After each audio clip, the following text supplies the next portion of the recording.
Shalom, saudara kasih Tuhan, kembali kita pagi ini dalam renungan pagi dan kita tetap membahas apa yang disebut dengan didesain untuk menjadi pemenang.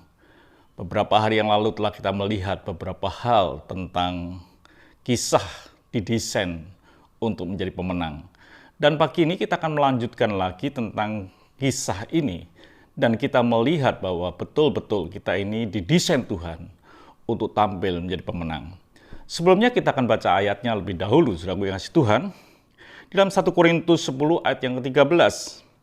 Pencobaan-pencobaan yang kamu alami ialah pencobaan-pencobaan biasa yang tidak melebihi kekuatan manusia. Jelas sekali lagi bahwa setiap kita akan dihadapkan dengan banyak pencobaan, tetapi itu disebut hal yang biasa. Dikatakan di bagian berikutnya, sebab Allah setia, dan karena itu ia tidak akan membiarkan kamu dicobai melampaui kekuatanmu. Pada waktu kamu dicobai, ia akan memberikan kepadamu jalan keluar, sehingga kamu dapat menanggungnya.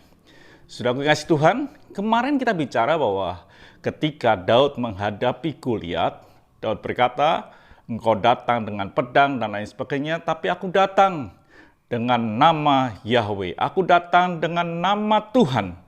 Artinya saudara kasih Tuhan bahwa Daud mengizinkan Tuhan itu mengganti. Daud percaya bahwa yang berperang bukan dirinya, tapi Tuhan. Dikatakan saudara kasih Tuhan di dalam Mazmur 28 ayat yang ke-7.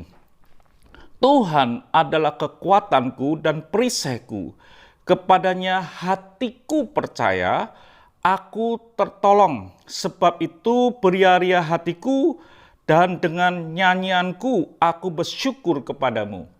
Daud meletakkan Tuhan, Yahweh, sebagai perisai. Kalau kita bicara perisai, perisai itu letaknya bukan di belakang, tapi di depan.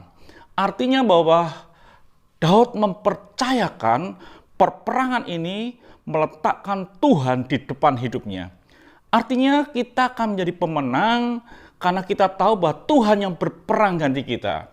Itulah yang disebut Tuhan akan memberikan jalan keluar.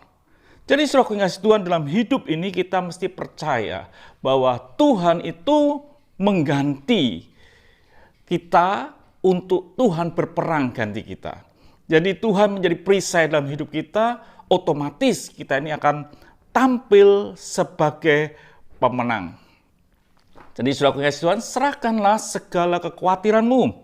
Kata firman Tuhan, serahkanlah segala kekhawatiranmu kepadanya, sebab ia yang memelihara kamu. Inilah kesetiaan Tuhan. Kita hanya mempercayakan perjalanan hidup kita, problema yang di depan kita tidak perlu khawatir. Seandainya kata kita khawatir, serahkanlah kekhawatiran kita kepada Tuhan. Dan dikatakan, ia yang memelihara kamu.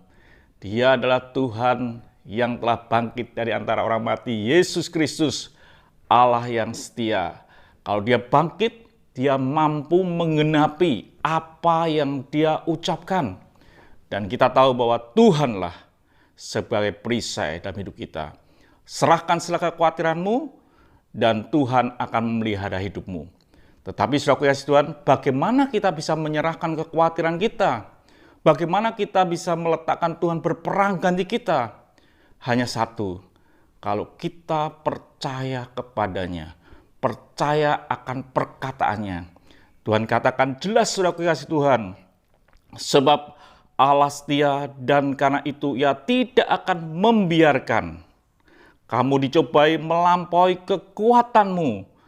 Dan Tuhan memantau sekali lagi, Tuhan melihat, dan Tuhan itu tidak membiarkan.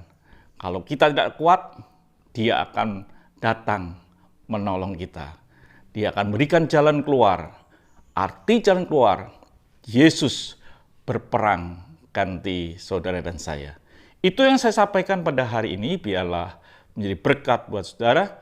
Mari kita berdoa. Kami bersyukur, kami percaya Tuhan desain kami untuk menjadi pemenang karena Tuhan berperang ganti kami. Tuhan adalah perisai hidup kami Dan kami percaya kami akan tampil menjadi pemenang. Terima kasih Bapa, dalam nama Tuhan Yesus Kristus kami sudah berdoa dan mengucap syukur. Haleluya. Amin. Tuhan memberkati. Sampai jumpa esok pagi.